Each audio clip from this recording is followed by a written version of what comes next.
కంపెనీలో మీరు మీ సర్టిఫికెట్స్ అన్ని కూడా సబ్మిట్ చేసి మీరు వారు ఇచ్చినటువంటి అగ్రిమెంట్ పేపర్ మీద సైన్ చేసి ఒక 5 years వర్క్ చేస్తామని అప్పగించుకుంటేనే ఆ కంపెనీలో ఉన్న ప్రతి బెనిఫిట్ మీరు పొందుకుంటూ ఉంటారు. మీకు ఫ్రీ హాస్పిటల్ సర్వీసులు ఉంటాయి. మీ పిల్లలు ఏ స్కూల్లో జాయిన్ చేసినా కొంత ఫీజు పేమెంట్ కంపెనీ ద్వారా వచ్చే అవకాశం ఉంటూ ఉంటుంది. అలానే మీకు కంపెనీ ద్వారానే అద్దెలకు లేకుండా క్వార్టర్స్లో ఉండే అవకాశము, మీ కరెంటు బిల్లు, మీ వాటర్ బిల్లు కూడా అంతగా అందరూ కట్టేంతగా లేనటువంటి సౌలభ్యాలు, సౌకర్యాలు ఎన్నో మీకుంటూ ఉంటాయి. ఇక ఒకటి కాదు, ఆయా విధాలుగా మీ శాలరీలోనే వారు కొంత మీకు తర్వాత ఇవ్వాలని చెప్పేసి కొంత వారు దాచి కొన్ని సంవత్సరాల తర్వాత ఇవ్వటం ఉంటుంది. మీరు ఆ కంపెనీలో ముందుకు సాగుతూ ఉండగా మీకు ప్రమోషన్లు కూడా శాంక్షన్ చేస్తూ ఉంటారు. ఒక కంపెనీలో నీ సర్టిఫికెట్స్, జస్ట్ నీ సర్టిఫికెట్స్ ఇచ్చి వాళ్ళ అగ్రిమెంట్ పేపర్ మీద సైన్ చేస్తేనే ఆ బెనిఫిట్స్ అన్ని నీ సొంతం అవుతూ ఉండగా లేనిది యేసు రక్తము ద్వారా ఆయన బిడ్డగా నువ్వు అంగీకరించబడి ఉండగా యేసులో ఉన్న ప్రతి ఆశీర్వాదము నీ సొంతం, నీ సొత్తు. అది నీకు ఇవ్వబడుట, అది నువ్వు పొందుకొనుట, అది నీకు దీవెన దయచేయడమా. నువ్వు అర్హుడివి, అర్హురాలివి. ప్రభు నీ కొరకే వాటన్నిటినీ సిద్ధపరిచాడు.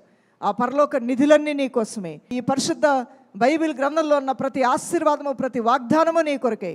సమస్త ఈవులు నీ కోసమే, సకల సౌలభ్యాలు నీ కోసమే. ఆ యొక్క పరలోక సంతోషము నీ కొరకే.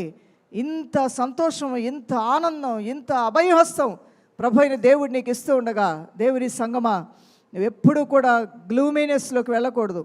కారు మేఘాలు కమ్మినప్పుడు సూర్యుడు అస్తమించాడు అనుకుంటే అది పొరపాటే అవుతుంది. సూర్యుడు ఉండవలసిన స్థలంలోనే ఉంటాడు. కారు మేఘం అది హఠాత్తుగా వచ్చింది, అది హఠాత్తుగా పోతుంది. దానివల్ల సూర్యునికి వచ్చే నష్టం ఏమీ లేదు. కానీ నీవు మాత్రం భ్రమలోకి వెళ్లకుండా, అంతా అయిపోయింది నా జీవితంలో, ఈ సమస్య వచ్చేసింది నా జీవితంలో, ఈ బాధ నా మీదకి వచ్చేసిందని ఆ సమస్యను చూసి నీతి సూర్యుడైన యేసు నాకు సహాయంగా లేడు అని అనుకుంటే నువ్వు మోసపోతున్నావు దేవుని బిడ్డ. కారు మేఘాలు వచ్చినా నీ మీద ప్రకాశిస్తున్న సూర్యుడు నీతి సూర్యుడైన యేసు నాథుడై ఉన్నాడు. ఆ నీతి సూర్యుడే ఆ కారు మబ్బులను తరిమి కొడతాడు. మరలా ఆయన జీవ కిరణములతో, ఆ ఆశీర్వాదములతో నీలోనికి చొచ్చుకొని వస్తాడు. నీవు సేవించుచున్న దేవాతి దేవుడు నీ వెలుగు మధ్యాహ్న వెలుగు వలె ప్రకాశిస్తుంది. నీకు మంచి జీవితాన్ని, అందమైన జీవితాన్ని, ఆశీర్వాదకరమైన జీవితాన్ని, గొప్ప జీవితాన్ని, సుందరమైన జీవితాన్ని దేవుడు నీ ముందు ఏర్పాటు చేసి పెట్టాడు.